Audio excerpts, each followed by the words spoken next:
Hello students. We are doing some basic concept of chemistry in which today we will discuss about average atomic mass.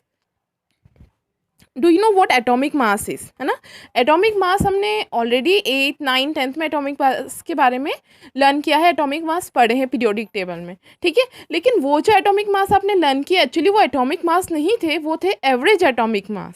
Okay, तो अब ये atomic mass average कैसे हुए? देखो, isotopes के बारे में आप सब जानते हैं. आइसोटॉप्स कौन से होते हैं? ऐसे एलिमेंट्स होते हैं जिनके एटॉमिक नंबर सेम रहते हैं बट एटॉमिक मास क्या रहते हैं? डिफरेंट. ठीक है, आइसोटॉप्स वो एलिमेंट्स हैं जिनके एटॉमिक नंबर सेम होते हैं बट एटॉमिक मास क्या रहते हैं? डिफरेंट रहते हैं. ओके, तो पहले जो पीरियोडिक टेबल देखी थी आपने वो मेंडलीव पीरियोडिक टेबल थी, मेंडलीव पीरियोडिक टेबल. तो उसमें क्या उसने जो एलिमेंट्स को किस बेसिस पे अरेंज किया था? एटॉमिक मास के ऊपर. तो एटॉमिक मास डिफरेंट हो सकते, इसलिए वो क्या हो गई? वो पीरियोडिक टेबल फेल हो गई. उसके बाद मॉडर्न पीरियोडिक टेबल आई. ठीक है, तो isotope same atomic number but different atomic mass. अगर हम देखें बोरॉन और कार्बन, अगर बोरॉन देखें तो बोरॉन का एटॉमिक नंबर 5 है बट एटॉमिक नंबर 10 भी है और 11 भी है. ठीक है, मतलब ये नेचर में इस फॉर्म में भी एग्जिस्ट करते हैं. कार्बन 6 है एटॉमिक नंबर बट इसके एटॉमिक मासेस 12, 13, 14. हम क्या करते हैं, इन सभी का मॉडर्न पीरियोडिक टेबल में क्या हुआ कि इन सभी का एवरेज निकाल कर क्या किया गया? इनका एटॉमिक मास प्लेस किया गया. ठीक है, तो उसे क्या कहते हैं? Average atomic mass. तो एवरेज एटॉमिक मास कैलकुलेट करने का एक फॉर्मूला है. ठीक है, परसेंटेज. अब यहाँ पे परसेंटेज कौन सा आएगा? परसेंटेज कंपोजिशन आएगी उनका कि वो किस कंपोजिशन में नेचर में प्रेजेंट है. तो percentage composition into atomic mass of first isotope into plus percentage into atomic mass of second isotope. ऐसे जितने भी आइसोटॉप्स होंगे उनके एटॉमिक मास और उनके परसेंटेज क्या होंगे? प्लस हो जाएंगे. ठीक है, और डिवाइडेड बाय 100. इस तरीके से हम क्या कर सकते हैं? एवरेज एटॉमिक मास कैलकुलेट कर सकते हैं. Let's see this with an example. Okay, see here boron के दो आइसोटॉप्स हैं जिनके एटॉमिक मास क्या है? 10 एंड 11. ओके, तो बोरॉन 19%, बोरॉन 10 19% प्रेजेंट है और बोरॉन 11 81% प्रेजेंट है. ठीक है, तो अगर हम इस फॉर्मूले में अप्लाई करते तो 81 इंटू 11, ओके, एटॉमिक मास 11 है, प्लस 19 इंटू 10 डिवाइडेड बाई 100. तो इसको कैलकुलेट करने के बाद हमारा जो एवरेज एटॉमिक मास आ रहा है वो 10.81 एटॉमिक मास यूनिट आ रहा है.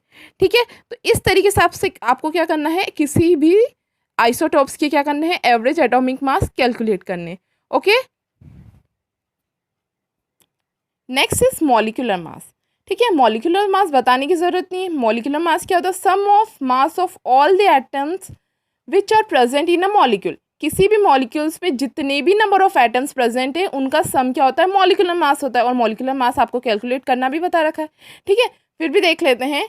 For example glucose is a molecule. Okay, glucose एक सब्सटेंस है जिसका फॉर्मूला है C6H12O6. अगर हम इसका मॉलिक्यूलर मास कैलकुलेट करना है तो हमें क्या करना पड़ेगा? जितने भी एटम्स प्रेजेंट है उनके मास को क्या करना पड़ेगा? सम करना पड़ेगा, प्लस करना पड़ेगा. अब देखो, कार्बन का एटॉमिक मास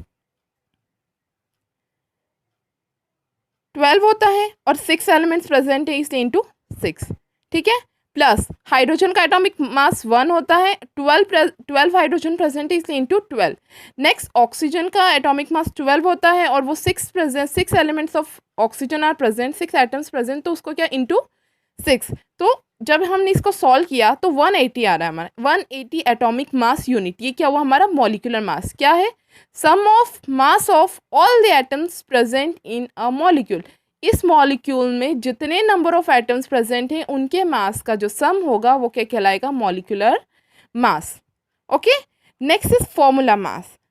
फॉर्मूला मास में थोड़ा आपको इमेजिनेशन लाना पड़ेगा. फॉर्मूला मास जो होता है वो सॉलिड और आयोनिक मॉलिक्यूल्स के लिए ही होता है. ठीक है, गैस या लिक्विड मॉलिक्यूल्स के लिए नहीं होता है.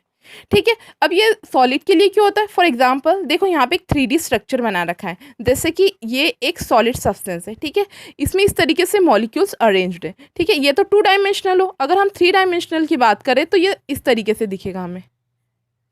ठीक है, तो अब मान लो कि ये सोडियम क्लोराइड का है, तो ये Na के पार्टिकल्स है, ये मॉलिक्यूल्स है, एटम्स है. ठीक है, अब सोडियम क्लोराइड का है तो इसमें क्लोरीन भी कहीं ना कहीं प्रेजेंट है, तो इसके बीच में देखो यहाँ पे क्लोरीन आ गया, यहाँ पे क्लोरीन आ गया, यहाँ पे, इस तरीके से अगर हम इन क्लोरीन को ज्वाइन करें तो ये इस टाइप का एक 3D स्ट्रक्चर होता है, ऐसा नेटवर्क स्ट्रक्चर होता है जिसे हम क्या कहते हैं, लैटिस कहते हैं, नेटवर्क लाइक स्ट्रक्चर। ओके, तो ये सॉलिड पार्टिकल्स का एक लैटिस है जिसे हम, जो क्या है, नेटवर्क लाइक स्ट्रक्चर है, इसमें पार्टिकल्स इस तरीके से अरेंज है।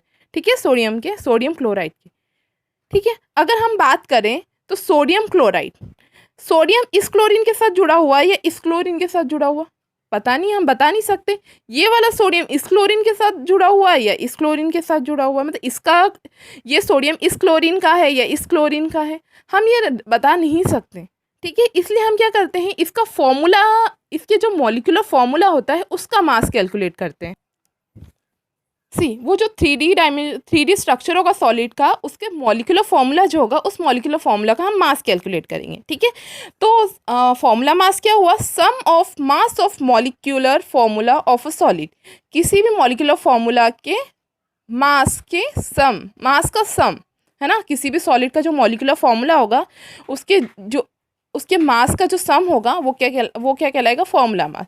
फॉर एग्जांपल सोडियम क्लोराइड, तो सोडियम क्लोराइड NaCl, सोडियम का एटॉमिक मास 23, क्लोरीन का 35.5, जब हम इनको ऐड करेंगे तो 58.5 एटॉमिक मास यूनिट, तो ये हमारा क्या हुआ, फॉर्मूला मास। ओके।